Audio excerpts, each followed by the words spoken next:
પાલનપુર શહેરના ઐતિહાસિક માનસરોવર તળાવના બ્યુટિફિકેશન પાછળ પાલનપુર નગરપાલિકાએ આશરે 8 કરોડ રૂપિયાનો ખર્ચો કર્યો।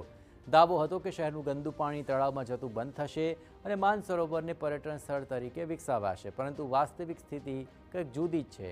તળાવ જુઓ, ગંદકીમાં ખદબદી રહ્યું છે। એક સમયે પાલનપુરની શાન ગણાતા આ તળાવમાં આજે ગટરનું ગંદુ પાણી ફરી ઠલવાઈ રહ્યું છે।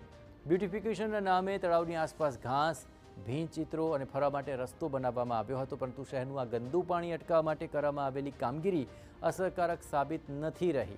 સ્થાનિકોનો આક્ષેપ છે કે વર્ષોથી માનસરોવર તળાવ પાછળ કરોડો રૂપિયાનો ખર્ચ થાય છે, પણ પરિણામ નથી મળતું। સ્થાનિકોએ પાલનપુર નગરપાલિકાની કામગીરી સામે સવાલો ઉઠાવ્યા। ગટર એટલી ગંધ મારે છે કે આજુબાજુના વ્યક્તિઓને, રહીશોને પણ તકલીફ થાય છે। અહીંયા ભરવાની વાત એવી હતી કે વરસાદી પાણી ભરવાની વાત હતી અને એ વસ્તુ અત્યારે મૂકી અને પાલનપુરનું ગટરનું પાણી પાછું અહીંયા ઠલવવામાં આવી રહ્યું છે। જે વર્ષો પહેલાં એ જ વસ્તુ ચાલતી હતી, એની એ જ વસ્તુ અત્યારે એ ગટરનું પાણી ચાલુ છે।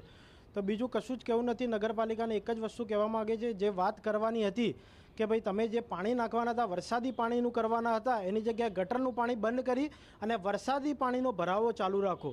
અત્યારે જે તળાવ છે એમાં ગટરના પાણી ઠાલવવામાં આવ્યું છે। એક બાજુ નગરપાલિકા સ્વચ્છતાની રીલો બનાવે છે, એક બાજુ મોટી મોટી સ્વચ્છતાના વાયદાઓ કરે છે, કરોડોના પેઇન્ટિંગ કરે છે, પણ જે 8 કરોડના ખર્ચે જે બ્યુટિફિકેશન તળાવ કર્યું એમ જ ગટરના પાણી નાખી એક બાજુ નગરપાલિકા એવું સાબિત કરવા માગે છે કે અમે માત્ર રીલોમાં જ છીએ, અમે ગ્રાઉન્ડ ઉપર કોઈ સ્વચ્છતાના કામગીરી કરતા નથી।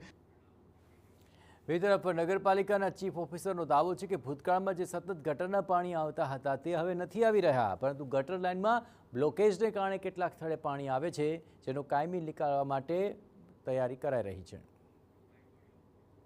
ગત 1 માસ પહેલાં ત્યાં ગટરના પાણી આવવાની ફરિયાદ મળેલી હતી અને તે અન્વયે નગરપાલિકાએ જરૂરી જે બ્લોકેજીસ હતા તે દૂર કરી અને ગટરનું પાણી બંધ કરાવેલું છે।